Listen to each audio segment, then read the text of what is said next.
Hello everyone, आप सभी का बहुत बहुत स्वागत है स्टेट पीसीएस क्लासेस में। अभी तक आपने इस चैनल को सब्सक्राइब नहीं किया है तो प्लीज़ सब्सक्राइब कीजिए।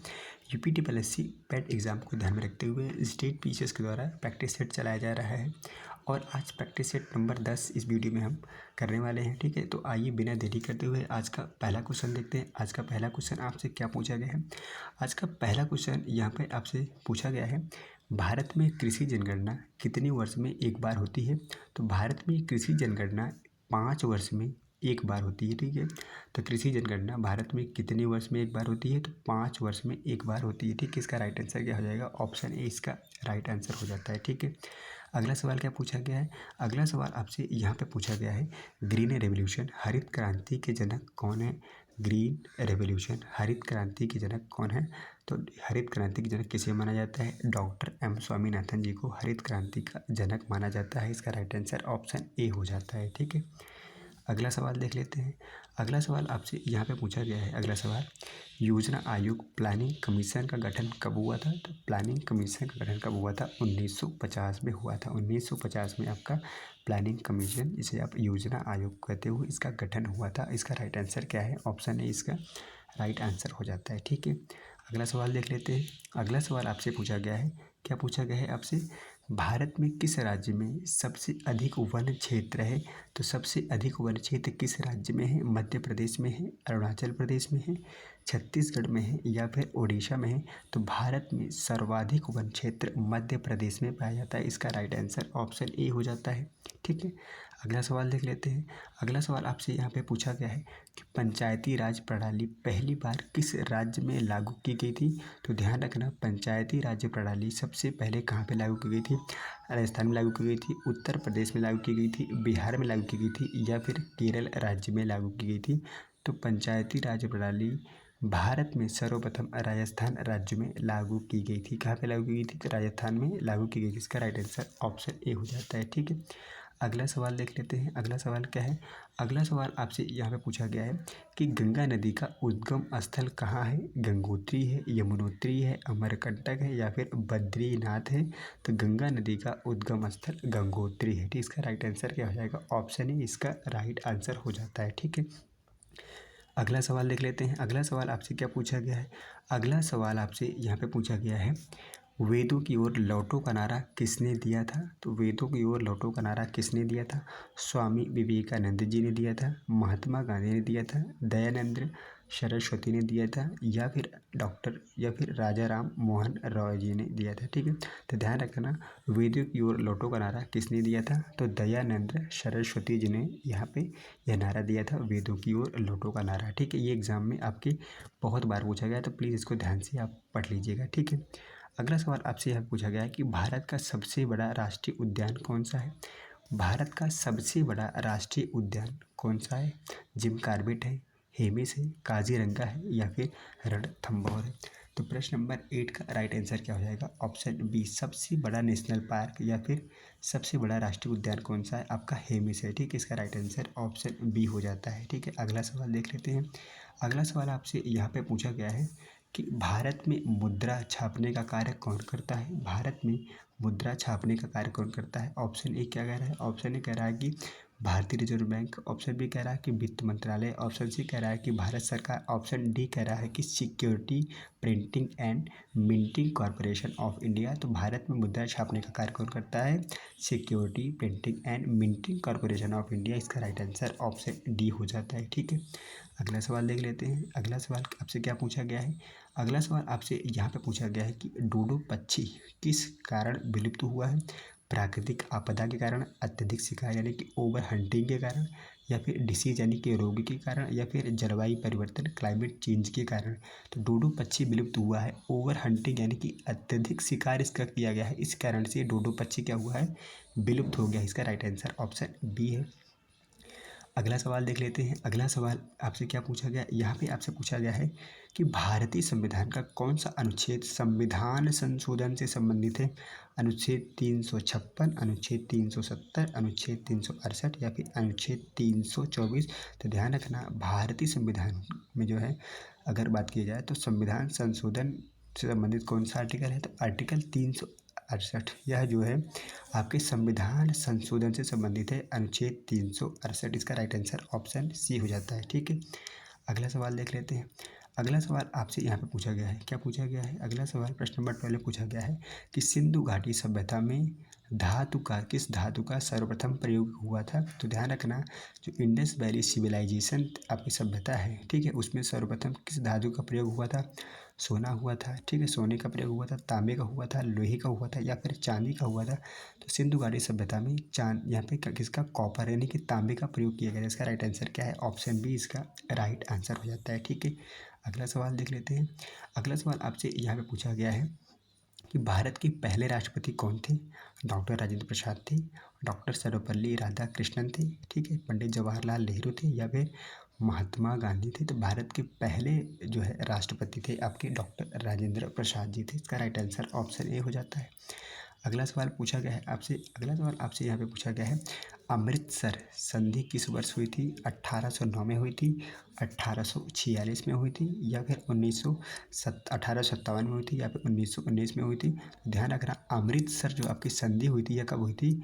अमृतसर संधि आपकी 1846 में हुई थी। 1846 में आपकी अमृतसर संधि हुई थी। इसका राइट आंसर ऑप्शन बी हो जाता है। ठीक है, अगला सवाल देख लेते हैं। अगला सवाल आपसे पूछा गया है, विश्व पर्यावरण दिवस, ठीक है, वर्ल्ड जो है, अगर बात की जाए वर्ल्ड इन्वायरमेंट डे कब मनाया जाता है? विश्व पर्यावरण दिवस 5 जून को, 22 अप्रैल को, 1 मई को, और या फिर 14 नवंबर को मनाया जाता है। तो ध्यान रखना, विश्व पर्यावरण दिवस 5 जून को मनाया जाता है। ठीक है, इसका राइट आंसर ऑप्शन ए हो जाता है। अगला सवाल पूछ लेते हैं, क्या है? अगला सवाल देख लेते हैं। अगला सवाल ये है कि जीवाश्म ईंधन में कौन शामिल नहीं है? जीवाश्म ईंधन में कौन शामिल नहीं है?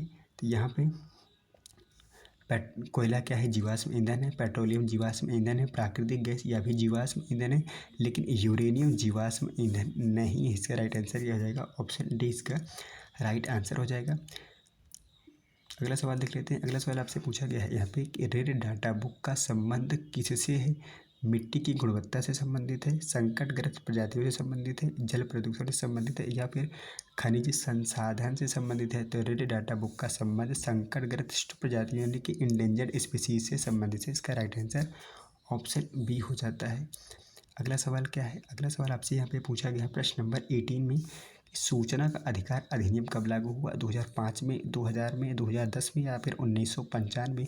सूचना का अधिकार अधिनियम 2005 में लागू किया गया था। ठीक, इसका राइट आंसर ऑप्शन ए है। ठीक है, अगला सवाल देख लेते हैं। अगला सवाल आपसे यह पूछा गया है कि माउंट एवरेस्ट पर चढ़ने वाली प्रथम भारतीय महिला कौन थे? बछेंद्री पाल हैं, संतोष यादव हैं, या प्रेमलता अग्रवाल है, या फिर अरुणिमा सिन्हा है? तो ध्यान रखना, इसका राइट आंसर हो जाएगा बछेंद्री पाल। इसका ऑप्शन ए इसका राइट आंसर हो जाता है। ठीक है, प्रश्न नंबर 19 का राइट आंसर क्या है? ऑप्शन ए बछेंद्री पाल ने। कौन है बछेंद्री पाल? भारत की हैं जो माउंट एवरेस्ट पर चढ़ने वाली प्रथम भारतीय महिला है। ठीक है, अगला सवाल देख लेते हैं। अगला सवाल आपसे पूछा गया है प्रश्न नंबर 20 में पूछा गया है आपका, क्या है? सवाल पूछा गया है कि गांधी इरविन समझौता किस आंदोलन से संबंधित है?